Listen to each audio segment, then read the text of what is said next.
Class का content लेकर आ रहा हूँ, 11th और 12th क्लास का। और इसके साथ साथ मैं ग्रेजुएशन लेवल का भी कंटेंट लेकर आऊँगा, taxation, costing and financial management, इस चैनल। तो आज जो हमारा टॉपिक ऑफ डिस्कशन है वो है अकाउंटेंसी, बेसिक अकाउंटेंसी, अकाउंटेंसी की डेफिनेशंस और जो बेसिक टर्म्स जो अकाउंटेंसी में यूज़ होते हैं उनका एक्सप्लेनेशन। That's it. ये वीडियो बहुत बेसिक है।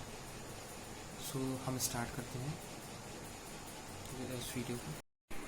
So we start with the meaning of accounting. Today I will discuss meaning of accounting. Accountancy is a source of information, objective accounting, rule of accounting, basic terms in accounting. So first of all, we must understand what is accounting. So accounting is the art of recording, classifying and summarizing significant in a significant manner and in terms of money, transactions and events which are in a part at least of financial character and interpreting the results thereof. With great economic development resulting in changing role of accounting, of accounting, its scope become broader. In 1966, the American Accounting Association defined accounting as the process of identifying, measuring and communicating economic information to permit informed judgment and decision by the users of information. Interrelated activities हैं, economic events होते हैं, उनको फिर हम accounting के बारे में उनके हम लोग रिकॉर्डिंग करते हैं, क्लासिफाइंग करते हैं, समराइजेशन करते हैं। उसके बाद जो रिपोर्ट्स बनती हैं उनको हम कम्युनिकेट करते हैं अकाउंटिंग इन्फॉर्मेशन को, और उस अकाउंटिंग इन्फॉर्मेशन से वेरियस स्टेक होल्डर्स अपना डिसीजन लेते हैं। स्टेक होल्डर के अंदर आपके इंटरनल एक्सटर्नल होते हैं, वो मैं आपको बाद में बताऊँगा। तो बेसिकली हम एक तो बिज़नेस का रिजल्ट ऐसे निकालते हैं, क्या बिजनेस में एक्टिविटी से प्रॉफिट हुआ है या लॉस, और पोजीशन देखते हैं कितनी एसेट्स और कितनी लाइबिलिटीज़ बिजनेस के पास है। एसेट्स लाइबिलिटी भी एक्सप्लेन करता हूँ मैं आपको भी इस वीडियो में। तो this is the definition. And in 1979 and 70 the accounting principle board of AICP also emphasizes that the function of accounting is to provide quantitative information and numeric information, primarily financial in nature, about economic entity that is intended to be useful in making economic decisions. एक वही जैसे मैंने बोला stake holders के decisions हो गए, internal जो इसमें इंटरनल स्टेक होल्डर्स आते हैं जो इस फाइनेंशियल इंफॉर्मेशन को यूज़ करेंगे, जो और एक्सटर्नल आते हैं इसमें गवर्नमेंट आ गई, आपकी टैक्स अथॉरिटीज़ आ गई, और शेयर होल्डर्स आ गए, लैंडर्स आ गए, क्रेडिटर्स आ गए। ये जिनको फ़र्क पड़ता है आपके बिजनेस ऑपरेशंस के रिजल्ट से, जिनको फ़र्क करता है आपके फाइनेंशियल पोजीशन से, तो वो उनके पास एक पैमाना होता है, एक पैरामीटर होता है कि हम अपने डिसीजंस ले सकें whether we have to invest in this company और नॉट।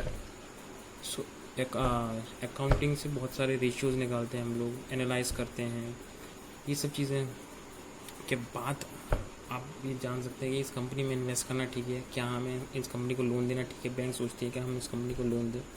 वो सारे डिसीजंस तो का ये सारे ऑर्गेनाइजेशंस लेती हैं, जो जितने यूज़र्स लेते हैं, जो एक्सटर्नल हैं, इंटरनल हैं, जो ये सारे इसी बेसिस पर लेते हैं कि जो हमारे बिजनेस के रिजल्ट्स आते हैं in the form of accounts, in the form the reports we prepared with the help of accounting.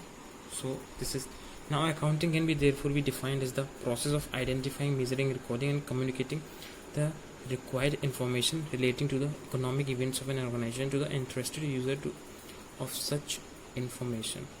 एक बार फिर से कर दूँ, accounting can therefore be defined as the process of identifying, measuring, recording and communicating the required information to the economic events relating to the economic events of an organization to the interested user of such information. जैसे मैंने आपको बताया interested user कौन है, stake holders. अब process of identifying, हम identify करेंगे कि भाई ये ट्रांजेक्शन जो है कि ये फाइनेंशियल टर्म है, इसको हम लोग रिकॉर्ड कर सकते हैं। This is called identification. Measuring, उसको फिर मेज़र करेंगे कितना मेजरमेंट है उसका, रिकॉर्ड करेंगे उसको इन प्रॉपर फॉर्म। उसके बाद उसको उस रिकॉर्ड को रिकॉर्डिंग के बाद उस डेटा की या उस अकाउंटिंग की रिकॉर्डिंग के बाद उससे हम रिपोर्ट्स बनाएंगे, और रिपोर्ट्स बनाने के बाद उन्हीं रिपोर्ट्स के बेसिस पर उन रिपोर्ट्स को हम कम्युनिकेट करेंगे, पब्लिक करेंगे, और जिससे हम बोलते हैं अपने फाइनेंशियल स्टेटमेंट्स, और उसके अलावा और notes to the financial statements, वो सारी चीज़ें हम पब्लिक करेंगे। अब इससे इस रिजल्ट्स को देखकर लोग हमारी कंपनी में इन्वेस्ट करेंगे। टैक्स अथॉरिटीज़ ये असरटेन करेंगी वेदर हमने उनको टैक्स सही पे किया है, और भी बहुत सारी चीज़ें गवर्नमेंट ऑर्गेनाइजेशंस देखेंगी कि कुछ, और इंटरनल यूज़र्स, जैसे मैंने आपको इंटरनल बताया, इंटरनल अपना असेसमेंट करेंगे कि हमें लॉस हुआ है तो क्या हुआ है, प्रॉफिट हुआ है इतना प्रॉफिट क्यों हुआ है, क्या हमारे कमी रही, जो वाट एवर द रीज़न, जो भी रिजल्ट आया उनको जो भी एनालाइज करना है, तो इन सब इंफॉर्मेशन से वो क्वांटिटेटिव इंफॉर्मेशन को एनालाइज कर सकते हैं। Now we come to the part that we can see that in this definition that there are four things we have to discuss after ये सब हमने पढ़ा। इसके बाद हमने देखा कि ये 4 टर्म्स हैं: economic events, identification, measurement, recording and communication, organisation, interested use of information. ये हमने जब डेफिनेशन देखी कि इकोनॉमिक इवेंट्स को रिकॉर्ड करना है, उनको आइडेंटिफाई करना है, उनको मेज़र करना है, उनको रिकॉर्ड करना है, उनको रिकॉर्ड करके हमें इंटरेस्टेड यूजर्स को कम्युनिकेट करना है। और इस डेफिनेशन के अंदर ऑर्गेनाइजेशन का भी जिक्र हुआ। What is organisation, we will discuss this. और इंटरेस्टेड यूजर ऑफ इन्फॉर्मेशन कौन है, जो मैंने आपको इंटरनेशनल, वो भी हम लोग आगे इस पार्ट में डिस्कस करते हैं। हम बात करते हैं इकोनॉमिक इवेंट्स। इकोनॉमिक इवेंट्स क्या होते हैं? इकोनॉमिक इवेंट्स जो होते हैं, business organisation involve in economic events. कोई भी बिजनेस हुआ वो इकोनॉमिक इवेंट्स में इन्वॉल्व होता ही है। Economic event is known as a happening of concern to a business organisation which consist of transactions and which are measurable in monetary terms. तो business entity के अंदर ट्रांजैक्शंस होते हैं, और उन ट्रांजैक्शंस को हमको आइडेंटिफाई करना है, उनको रिकॉर्ड करना है। हमें देखना है कि कौन से ट्रांजैक्शंस हम करना है। फॉर एग्जांपल अगर हम बात करें, purchase of machinery and installation and keep it ready for manufacturing is an event which comprise number of financial transactions। अगर हम कोई मशीन परचेज करते हैं तो डेफिनेटली हम जब वो मशीन परचेज करेंगे,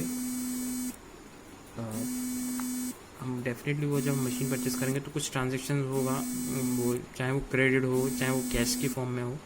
उसको इंस्टॉल करेंगे तो उसके अंदर लेबर लगेगी एंड इंस्टॉलेशन चार्जेस लगेंगे, जिसके अंदर आपके फाइनेंशियल ट्रांजैक्शंस इन्वॉल्व होंगे, तो उसकी भी हम सारी रिकॉर्डिंग करेंगे।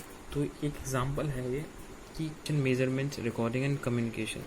आइडेंटिफिकेशन के अंदर हम आइडेंटिफाई करेंगे कि इस ट्रांजैक्शन या इस इवेंट को हमें अकाउंटिंग में रिकॉर्ड करना है कि नहीं, और फिर मेज़र करेंगे इन रुपीज़ की, मेजरमेंट करेंगे उस ट्रांजैक्शन के in terms of rupees and paisa as a measuring unit.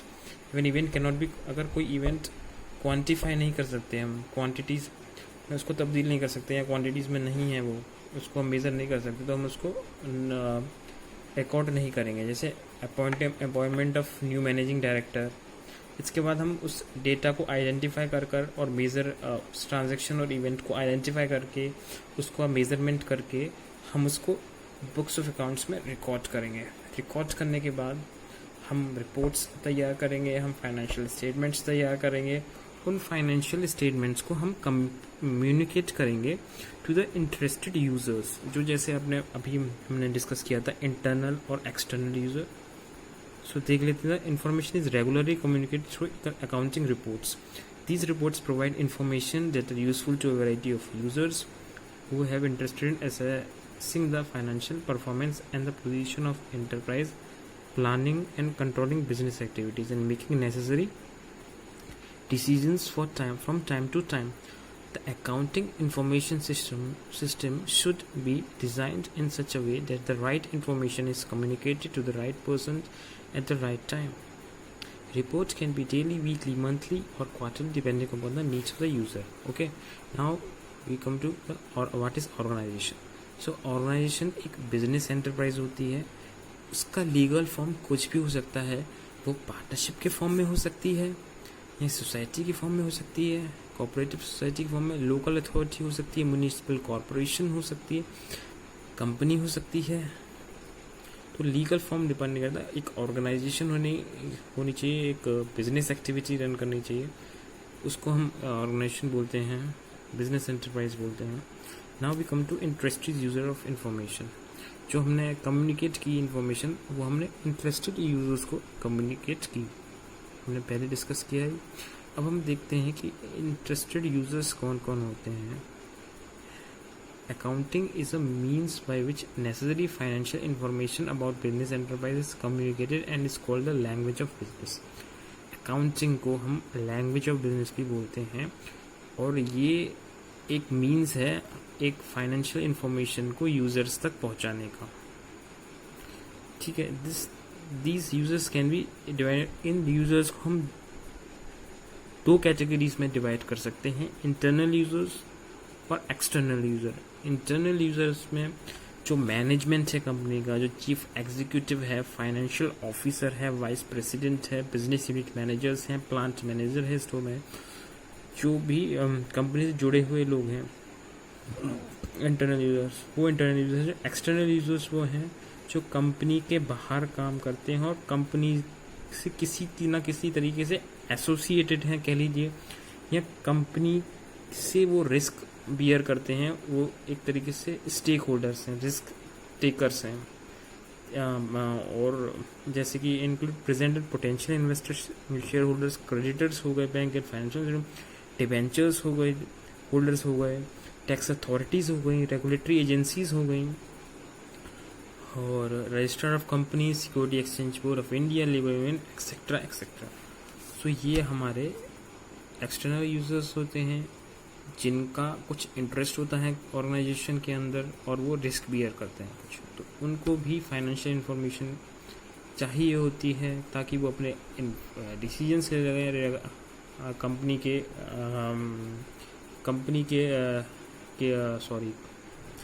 Company से रिलेटेड जिस कंपनी का फाइनेंशियल स्टेटमेंट देख रहे हैं उससे रिलेटेड वो डिसीजन ले सकें जो जिस भी फॉर्म में वो उससे एसोसिएटेड हैं और रिस्क बियर करते हैं। Now we come to, since the primary function of accounting is providing useful information for decision making. Okay, primary function जो होता है अकाउंटिंग का वो यूजफुल इन्फॉर्मेशन प्रोवाइड करना है इंटरेस्टेड यूजर्स को, और उस इंफॉर्मेशन से उस इंफॉर्मेशन से डिसीजन लेते हैं स्टेक होल्डर्स, यूजर्स। वो एक एंड फंक्शन है, this is the end function of accounting. Primary function accounting का है कि उसको रिपोर्ट्स प्रिपेयर करनी है, फाइनेंशियल स्टेटमेंट प्रिपेयर करना है, ये अकाउंटिंग का प्राइमरी फंक्शन है। तो मैंने आपको बताया why do the user wants accounting information, ये आप रीड कर लीजिएगा। जैसे अभी जैसे कल इन्फॉर्मेशन आएगी CBSE के जो 10th और 12th के स्टूडेंट्स हैं उनको प्रमोट कर दिया जाएगा इंटरनल मार्क्स के बेसिस पे। तो आप अभी आज से जैसे ये वीडियो मैं अपलोड कर रहा हूँ, तो आप अगर if you are interested in taking commerce in 11th standard तो आप इस वीडियो को देख सकते हो। और अभी जो मैंने एक्सप्लेन किया आपको, यूज़र वांट्स अकाउंटिंग इन्फॉर्मेशन क्यों चाहिए होता है, ये सब दिखा, आप एक बार इसको रीड कर सकते हो पॉज करके इस वीडियो को, जो कि मैंने आपको एक्सप्लेन कर दिया। उसके बाद चलते हैं accounting as a source of information. As discussed earlier, accounting is definite process of interlinked activities, जो कि आइडेंटिफिकेशन से शुरू होती है कि कौन सा ट्रांजेक्शन हमको रिकॉर्ड करना है, उसके बाद उसका मेजरमेंट होता है इन टर्म्स ऑफ मनी, कि उसके बाद उसको हम रिकॉर्ड करते हैं और उस रिकॉर्ड करके सारे फाइनेंशियल स्टेटमेंट्स हम तैयार करते हैं और उसको कम्युनिकेट करते हैं। सारी चीज़ें इंटरलिंक्ड हैं। हम बात करते हैं कि तो यूज़फुलनेस क्या है accounting as a source of information, providing information for making economic decisions. जो मैंने बताया, डिसीजंस लेते हैं अपने स्टेक होल्डर्स जो इंटरेस्टेड यूजर्स होते हैं इस इंफॉर्मेशन से। Serves the user who rely on financial statement, the same thing, repeating the same thing. Providing information useful for predicting and evaluating the amount, time and uncertainty of potential cash flows. providing information for judging, managing, ability to utilize resources effectively in meeting goals, provide factual and interpretative information by disclosing underlying assumptions. So जब हम financial statements बना रहे होते हैं तो हम various methods use करते हैं और उनको कंसिस्टेंटली हर साल यूज़ करते हैं. जब भी हम उस मेथड को चेंज करेंगे तो हमको डिस्क्लोज करना पड़ेगा अपने फाइनेंशियल स्टेटमेंट्स में कि हमने ये मेथड यूज़ किया है, और सारे जो मटेरियल फैक्ट हैं जो इंटरप्रिटेशन के लिए फाइनेंशियल स्टेटमेंट की ज़रूरी हैं वो हम डिस्क्लोज करेंगे अलग से फाइनेंशियल स्टेटमेंट में. जब हम अपना फाइनेंशियल स्टेटमेंट पब्लिक करेंगे तो हमें वो चीज़ें डिस्कस करनी पड़ेंगी जिससे कि जो यूज़र्स हैं वो एनालाइज कर सकें चीज़ों को कि किस तरीके से ये चीज़ें फॉर्म हुई हैं, किस तरीके से रिजल्ट प्रिपेयर किए गए हैं. तो सारे मेथड्स जितने भी अजम्पशंस हैं, मेथड्स जो कंपनी ने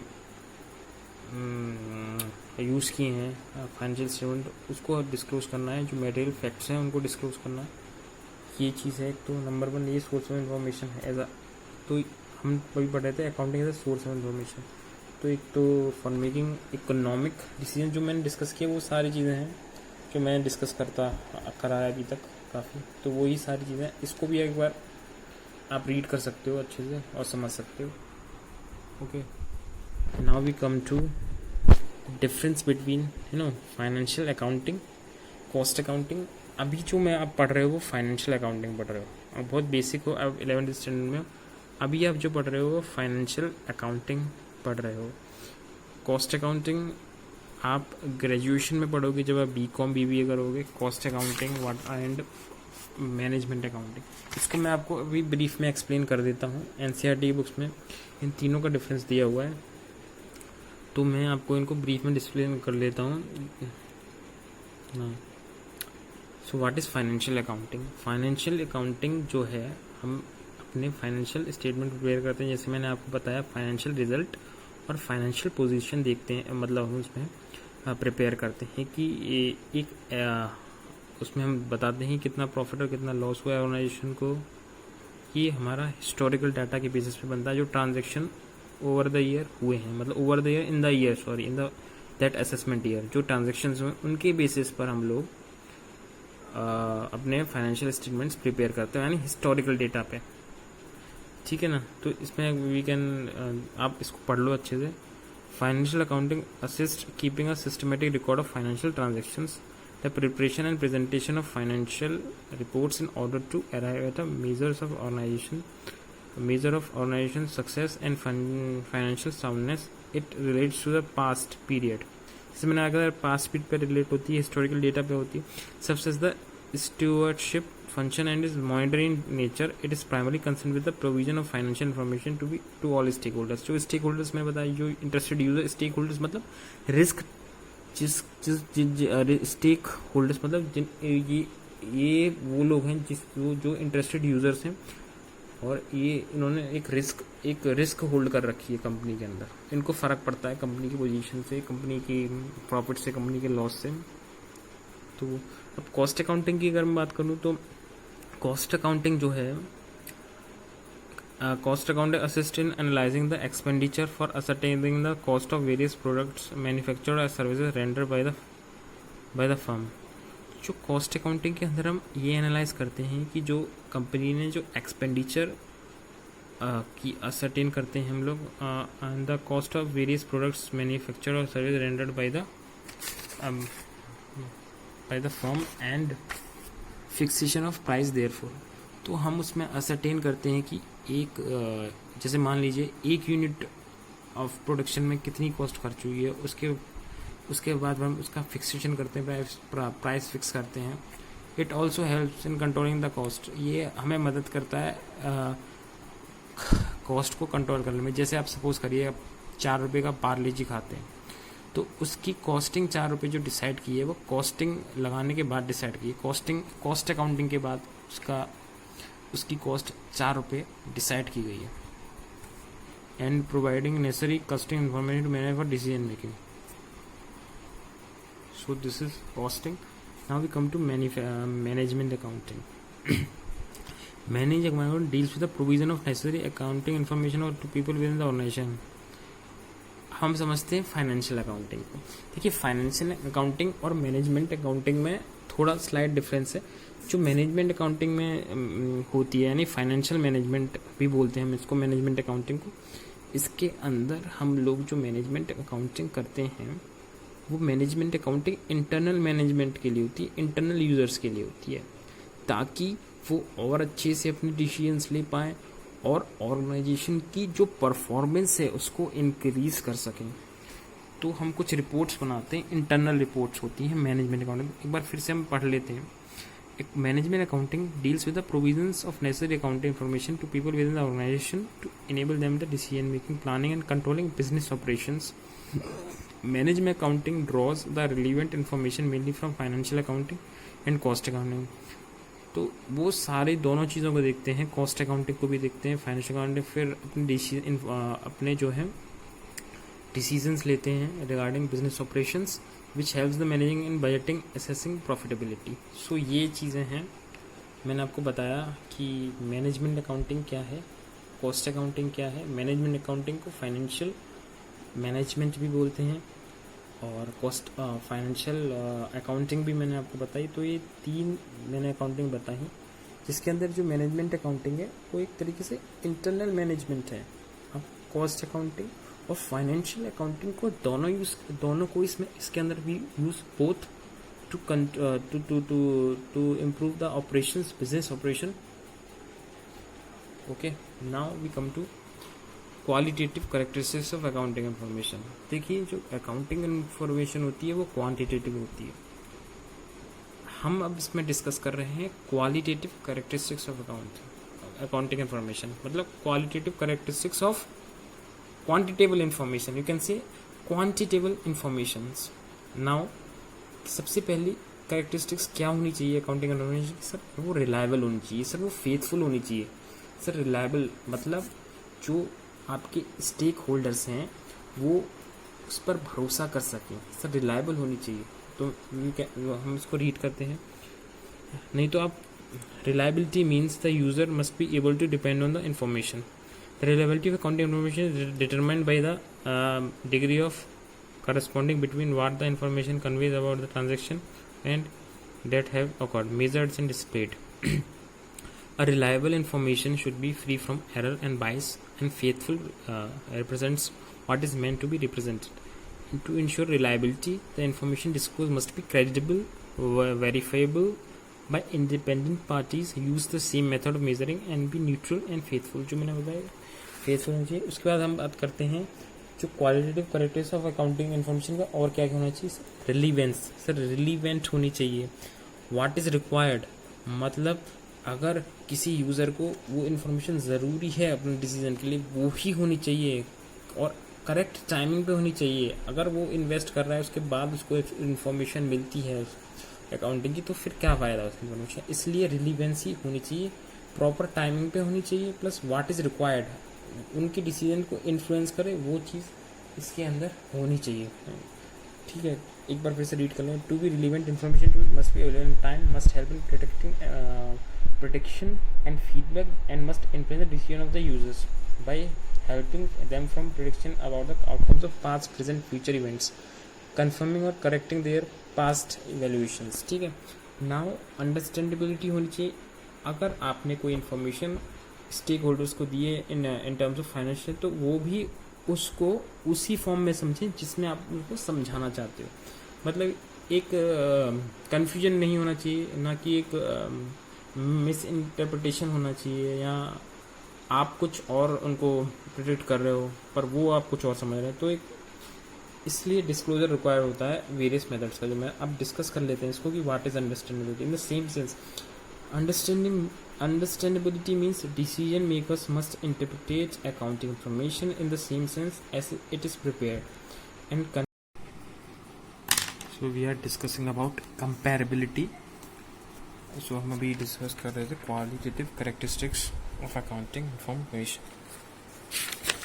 comparativity के अंदर की अगर it is not sufficient that the financial information is relevant and reliable at a particular time in a particular circumstances or for a particular reporting entity, but it is equally important that the users of the general purpose of financial reports are able to compare various aspects of an entity over different time period and with other entity. To be comparable, accounting reports must belong to a common period and use common unit of measurement and a format of reporting. Format of reporting same होना चाहिए. जैसे दो companies की balance sheet है, profit and loss account है, same year का हो और उसका जो मेजरमेंट की यूनिट है वो भी सेम हो और फॉर्मेट भी सेम हो, तो हम उनको कंपेयर करते हैं. तो फाइनेंशियल जो स्टेटमेंट्स हैं या अकाउंटिंग इंफॉर्मेशन है वो कंपेरेबल होनी चाहिए, हम उसको कंपेयर कर सकें. तो ये भी एक क्वालिटेटिव करेक्टरिस्टिक्स है. Qualitative characteristics reliability, relevance, understandability और कंपैरेबिलिटी. और ये सारी क्वालिटेटिव करेक्टरिस्टिक्स एनहेंस करती हैं its understanding and usefulness of accounting information. Now we come to objective of accounting. Objective की हम बात कर लेते हैं. उद्देश्य, आखिरकार अकाउंटिंग का उद्देश्य क्या है? अकाउंटिंग का सबसे पहले तो सारे रिकॉर्ड्स को मेंटेन करके रखना, बिजनेस जो भी ट्रांजेक्शन्स हुए हैं हमारे, उन ट्रांजेक्शन्स को रिकॉर्ड करना. उसके बाद calculation of profit and loss और डिपिक्शन ऑफ फाइनेंशियल पोजीशन, जो मैंने बताया बैलेंस शीट, और उसके बाद providing accounting information to its users. जो बात मैंने आपको पहले सारी डिस्कस कर चुका हूँ, दोबारा पढ़ लेना, इनको रीड कर लेना. एक स्टॉप करके you can read all this things कि क्या ये सब मैं आपको एक्सप्लेन कर चुका हूँ कि फाइनेंशियल अकाउंटिंग का ऑब्जेक्टिव्स क्या क्या हैं. ये मैंने आपको काफ़ी हद तक काफ़ी एक्सप्लेन कर चुका हूँ मैं. तो आप देख लेना, पॉज करके video, you can read all this things. Okay, now we come to some basic terms in accounting. कुछ बेसिक टर्म्स जो अकाउंटिंग के अंदर यूज़ होते हैं.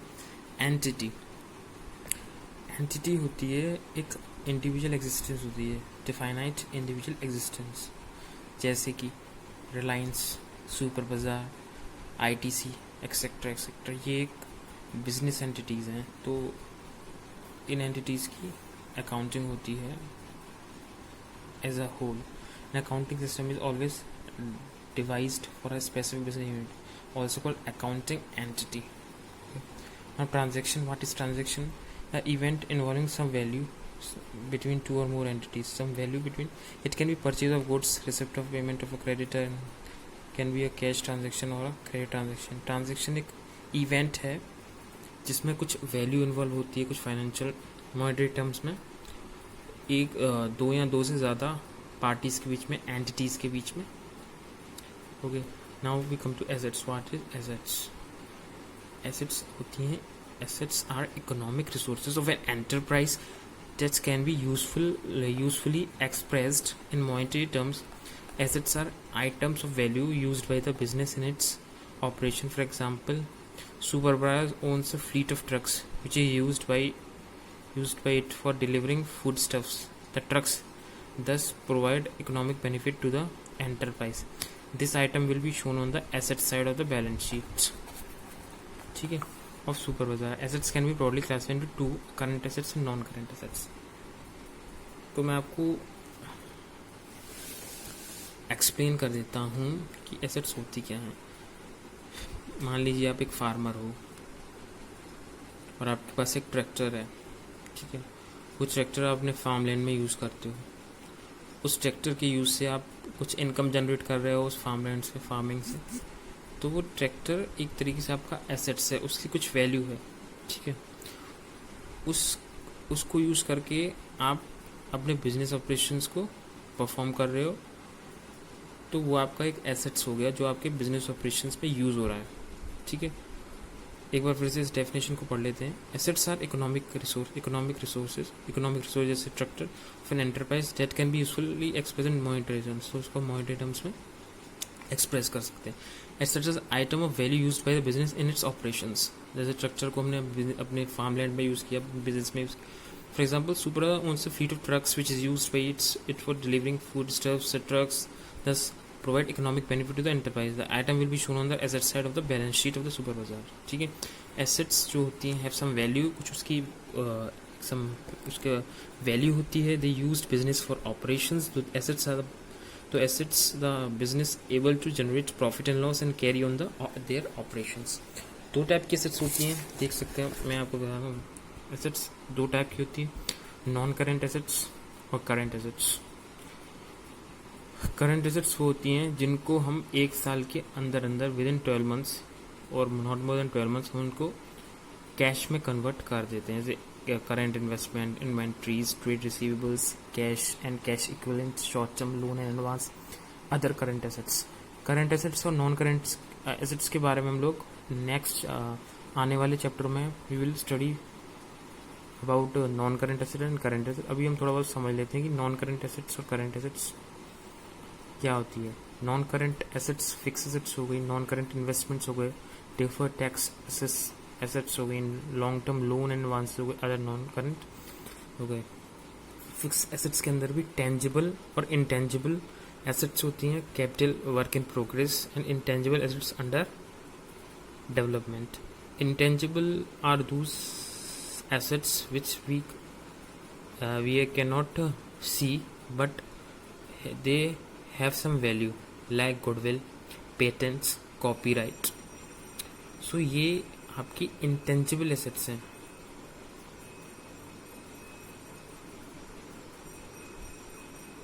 ये आप देख नहीं सकते लेकिन इनकी वैल्यू होती है कुछ. मान लीजिए जैसे हल्दीराम है दिल्ली में, तो हल्दीराम की कुछ गुडविल है, तो वो एक तरीके से उसका नाम जो है वो एक एसेट्स है, तो वो गुडविल उसकी भी कुछ वैल्यू है. अब मान लीजिए कोई पब्लिशर है, उसकी बुक है, तो उसकी भी कॉपीराइट करता है, तो वो कॉपीराइट भी एक तरीके से उसका एसेट्स है. सो इंटेंजिबल एसेट्स ये होती हैं. टेंजिबल एसेट्स होती हैं जो हम देख सकते हैं, जैसे कि फर्नीचर हो गया, फर्नीचर हो गया, बिल्डिंग हो गई, लैंड हो गया. These are all tangible assets. तो ये भी हम बिजनेस में यूज़ करते हैं, इसको यूज़ करके हम बिजनेस ऑपरेशंस रन करते हैं और हम अपना प्रॉफिट एंड लॉस अर्न करते हैं या इनकर्ट करते हैं. कैपिटल वर्क इन प्रोग्रेस, ये सब मैं आपको आने वाले चैप्टर में बताऊँ. बेसिकली आप समझ लीजिए एसेट्स दो टाइप की होती हैं, करेंट और नॉन करेंट. और एसेट्स होती क्या है, they contain some value or they are used in business processes to earn profit and loss. Now we come to what is liabilities. Liabilities एक तरीके से बिजनेस के obligations होते हैं.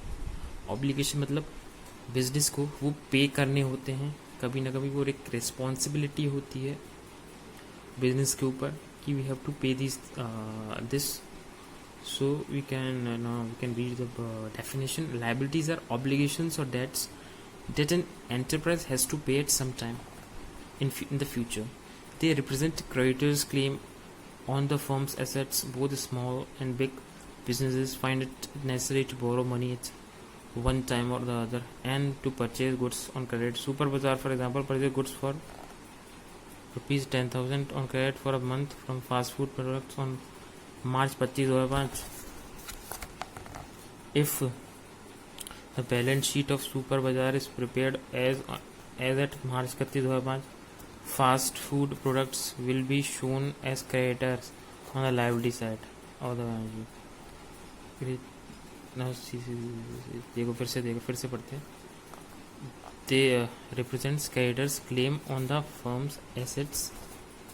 Both small and big businesses find it necessary to borrow money at one time or the other and to purchase goods on credit. Super Bazaar, for example, purchase goods for rupees 10,000 on credit for a month from fast food products on March 25, 2005. If the balance sheet of Super Bazaar is prepared as on 31 March 2005, fast food product will be shown as creditors on the liability side of the balance sheet. Why? Because हमने बताया what is liabilities, obligations or debts that an enterprise has to pay. तो supervisor has to pay this 10,000 rupees. It is credit, and they must show this amount in their balance sheet as liabilities as at March 31, 2005. So liabilities are the obligations or debts. These are basically the responsibility of business has to pay at some time in the future.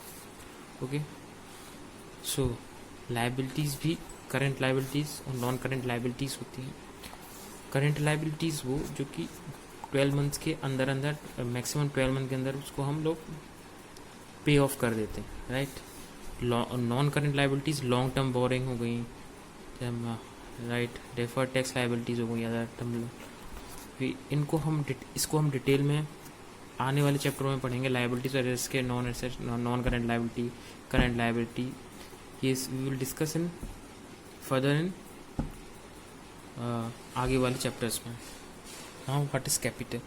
जो capital is an amount invested by the owner in the firm is called as capital. It may be brought in the form of cash or assets by the owner for the business entity. Capital is an obligation and a claim on the assets of business. It is therefore shown as capital on the liability side. अब हम बात करते हैं capital एक amount है जो कि owner लेकर आता है बिजनेस के अंदर.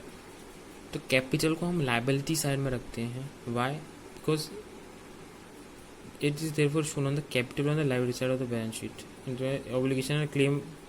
So for the business entity is a obligation and a claim on the assets of business. ये बिजनेस के एसेट्स पे क्लेम है, ऑब्लिगेशन है, इसलिए हम इसको लाइबिलिटी साइड पे रखते हैं कैपिटल को. Sales are total revenue from goods and services sold और प्रोवाइड टू कस्टमर्स. सेल्स में भी कैश सेल्स और credit sales. Sales are total revenue from goods और सर्विसेज सोल्ड. तो सेल बेसिकली जो टोटल रेवेन्यू इंक्लूडिंग प्रॉफिट जो है from goods और सर्विस, टोटल जो आपको रेवेन्यू मिला है. Now what is revenue? Revenue का जो स्कोप थोड़ा वाइडर है देन सेल. रेवेन्यू के अंदर सेल के अलावा और चीज़ आती है जैसे commission, interest, dividend, royalty, rent received etcetera. So revenue का जो स्कोप थोड़ा वाइडर है. तो बात देख लेते हैं. These are the amounts for the business earn by selling its product और providing service to customers called sales revenue. Other items are common to businesses are commission, interest. So there is a difference between revenue and sales, slight difference between revenue. Now we come to what is expenses. So expenses are cost incurred by a business in the process of earning revenue are known as expenses.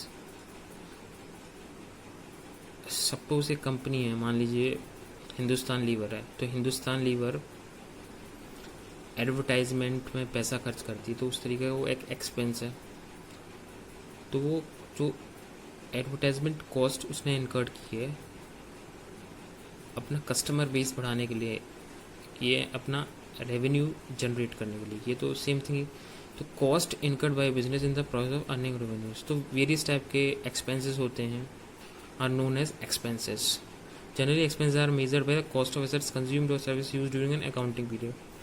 मान लीजिए जैसे advertisement का ही कर लेते हैं. जैसे कोई celebrity किसी भी ब्रांड का एडवर्टाइजमेंट करता है किसी ईयर में, तो उसका जो बेनिफिट होता है ऐसा नहीं वो उसको आप एक ही साल में रिकॉर्ड कर लोगे, क्योंकि जो इम्पैक्ट बनता है व्यूअर्स के माइंड में या जो उस एडवर्टाइजमेंट को देखता है वो ऐसा नहीं कि एक साल के अंदर.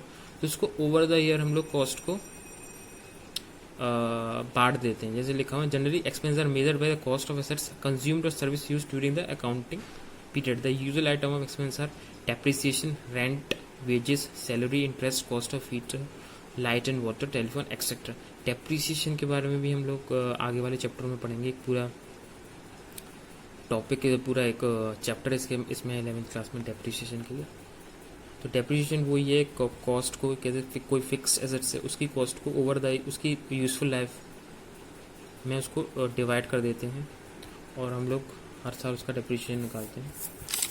Now come to what is expenditure. Expenses and expenditure both are expenses, but there is a difference, slight difference in both these terms. Spending money or incurring a liability for some benefit, service or property received is called expenditure. ठीक है. Purchase of goods, purchase of machinery, purchase of furniture, etc. are example of expenditure.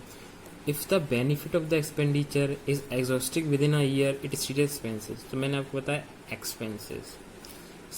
जो expenses जो हैं वो उसी साल के, telephone expenses हमने किए तो टेलीफोन एक्सपेंसेस उसी पीरियड के लिए हैं. लेकिन अगर हमने कोई प्लांट या मशीनरी परचेज की है तो वो 5 साल 10 साल जो भी उसकी यूजफुल लाइफ है, तो 5 साल तक वो आपके बिजनेस में यूज़ होगी. तो वो एक तरीके का आपका एक्सपेंडिचर हो गया. और टेलीफोन एक्सपेंसेस क्या हुआ आपके एक्सपेंसेस, क्योंकि वो उसी फाइनेंशियल ईयर के अंदर उसी मंथ के अंदर यूज़ हो रहा है, तो वो एक तरीके से एक्सपेंस है. और जो एक्सपेंडिचर होता है वो उसका बेनिफिट हमें ओवर द ईयर्स मिलता रहता है, जब तक उस एसेट्स की या उस एक्सपेंस की हमको उसको एग्जॉस्ट करते रहते हैं over the year to earn profit, to earn the benefit from that expense. तो अगर उसका हम लोग बेनिफिट ओवर द ईयर्स काफ़ी 3-4 साल तक, तो उसको हम एक्सपेंडिचर बोल देंगे. अगर विद इन अ ईयर उसका एक्सपेंस, उसका जो बेनिफिट है वो ओवर हो जाता है, तो हम लोग उसको एक्सपेंस मानते हैं. एक्सपेंस एंड एक्सपेंडिचर में बहुत बस यही बेसिक सा डिफरेंस है, expense and expenditure. Now we come to what is profit. Profit is the excess of revenue over a period over its rated expenses during the accounting year is profit. Profit increases the investment of the owner. तो profit वही excess of revenue over a period expense. Now what is gain. Gain और profit, आपको लग रहा होगा यार gain और profit दोनों ही सेम चीज़ें, पर गेन और प्रॉफिट थोड़े डिफरेंट टर्म्स हैं. गेन जो है generated outside the operation of business. Suppose करिए आपने एक मशीनरी खरीदी, राइट. आपने वो मशीनरी अपने गुड्स प्रोड्यूस करने में लगाई. वो मशीनरी को आपने सोल्ड किया उसकी यूजफुल लाइफ के अंदर, और आपको कुछ गेन हुआ, मान लीजिए 20-25 हज़ार रुपये. वो जो प्रॉफिट हुआ है आपको, वो हम उसको गेन मानेंगे, बिकॉज आप उसमें डील नहीं करते हो, आप मशीन्स के बेचने में डील नहीं करते हो, आपकी डीलिंग कुछ और है. तो वो जो गेन हुआ वो आपका एक अनएक्सपेक्टेड गेन है, जो कि नॉर्मल नहीं है, एक एबनॉर्मल गेन बोल सकते हैं उसको. इंसिडेंटल है, जैसे कि हैपनिंग और लाइबिलिटी हैपन है ना, अनप्लान्ड और subordinate conjunction with something else. So gain generated outside the operation of business. So that's the basic difference between profit and gain. Okay, now come to loss. Loss, the excess of expenses over a period of time. It's rated revenue. It's termed as loss. It decreased it in owner's equity. It also refers to money or money's worth lost or as without receiving any benefit in return. Example: cash or goods lost by theft or a fire accident, etc. It also includes loss on sale of fixed assets. Discount. Discount is the deduction in the price of goods sold. It is offered in two ways: offering a deduction of agreed percentage of list price at the same selling price. And आप उसको read कर लेना, कोई बहुत समझ में आ जाएगा, कुछ एक्सप्लेन करने की बहुत ज़रूरत नहीं है. पॉज करके आप इसको रीड कर सकते हो. Now come to voucher. Voucher एक तरीके से डॉक्यूमेंट्री एविडेंस है, जैसे कि एक मैन्युफैक्चरिंग यूनिट है. Manufacturing unit raw material purchase करती है, ठीक है. जब वो परचेज करेगी तो जिस भी उसने वेंडर से परचेज किया है, तो वो एक एविडेंस देगा, डॉक्यूमेंट्री एविडेंस, कि उसमें परचेज का अमाउंट, यूनिट्स और कौन सा आइटम परचेज किया है, बिल नंबर, सब चीज़ होगी. तो एक डॉक्यूमेंट्री एविडेंस है. उस डेटा को हम बुक्स ऑफ अकाउंट्स, आजकल तो अकाउंटिंग सारी कंप्यूटराइज्ड होती है, तो उसको हम बुक्स ऑफ अकाउंट्स में एंटर करेंगे. तो वो एक तरीके से डॉक्यूमेंट्री एविडेंस का काम करेगा. अगर अकाउंटेंट से कोई मिस्टेक हो जाती है तो that will help them to rectify the mistake, कि मिस्टेक क्यों हो रही है, उस बिल को आप क्रॉस चेक कर सकते हो. तो वाउचर्स आर ना जिस डॉक्यूमेंट्री एविडेंस होते हैं in support of transactions is known as voucher. जैसे कि हमें अब आपको परचेज कर दिया, कोई माल परचेज किया, उस परचेज करने के बाद रॉ मटेरियल उन्होंने मैन्युफैक्चरिंग करी और फिनिश गुड्स बनाया, उन फिनिश गुड्स को सेल किया. तो सेल्स के भी, तो हम लोगों ने सेल किया, तो सेल वाउचर्स भी होते हैं, तो सेल करते हैं हम। कैश वाउचर्स होते हैं, हमने कुछ चीज़ें कैश पर खरीदी, हमने किसी को कैश पे किया, एक्सपेंसेस का वाउचर्स, तो सारे वाउचर्स होते हैं, डॉक्यूमेंट्री एविडेंस होते हैं जो कि सपोर्ट करते हैं हमें कोई मिस्टेक हो जाए, या एक तरीके से सपोर्टिव डॉक्यूमेंट्स होते हैं जिससे कि हम लोग, जैसे ऑडिट होता है कंपनीज में, ऑडिट मतलब इंटरनल ऑडिटर्स होते हैं और स्टैट्यूटरी ऑडिटर होते हैं। इंटरनल ऑडिटर्स तो चेक करते हैं कि जो भी बुक्स ऑफ अकाउंट्स प्रिपेयर हुई हैं कंपनी के अंदर, तो वो देखते हैं कुछ एरर तो नहीं है इसके अंदर बुक्स ऑफ अकाउंट्स। फिर वो ये जो वाउचर्स हैं, अगर कोई मिस्टेक मिलती है तो वाउचर्स को चेक करते हैं। तो that's why vouchers are necessary for finding mistakes, and they are helpful in audit as well. So now we come to what is goods. Goods are, it refers to the products in which the business unit is dealing, right? Goods are, it refers to the product in which in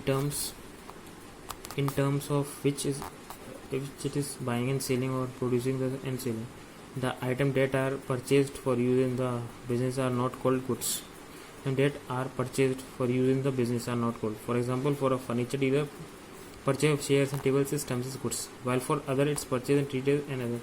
मतलब जिस भी चीज़ में हम deal कर रहे हैं purchase कर, जैसे कि मान लीजिए एक कंपनी है, लाइट्स बनाती है, एलईडी लाइट्स, तो एलईडी लाइट्स उसके लिए गुड्स हो गई। लेकिन वहीं कोई दूसरी कंपनी है जो फूड प्रोडक्ट्स बनाती है, पैक्ड फूड प्रोडक्ट्स, वो एलईडी लाइट्स खरीदती है, तो वो एलईडी लाइट्स उसके लिए वो परचेज हो गई, क्योंकि वो अपने फैक्ट्री में लगाने के लिए पर उसमें डीलिंग नहीं करती। लेकिन एलईडी लाइट वाली कंपनी के लिए एलईडी लाइट एक तरीके से गुड्स हो गए, राइट। तो goods are those items which in which company और unit is dealing, right, business unit is dealing. Now, what is drawing?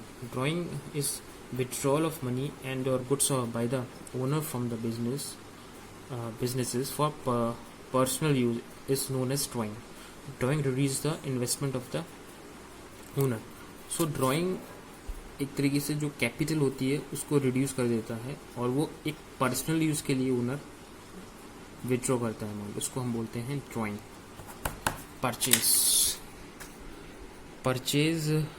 Purchase are total amount of goods produced by a business on credit or and on cash basis for use of sale. In a trading concern, purchases are made merchandise for resale with or without processing. In a manufacturing concern, raw material are processed further into finished goods and then sold. Purchase may be cash purchase or credit purchase.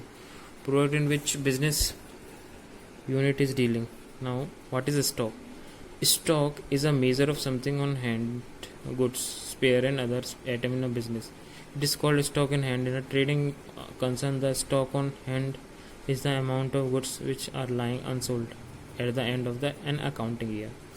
Stock होता है is a measure of something on hand goods, spare and other item. Stock एक तरीके से, मान लीजिए एक departmental store है और eight the end of financial year 31 मार्च को उसके पास कितना आपके इन्वेंट्रीज गुड्स के लिए जिसमें वो डील करता है, इसको वो सेल करता है, वो कितना बचा है, तो उसको इन्वेंट्री बोलते हैं.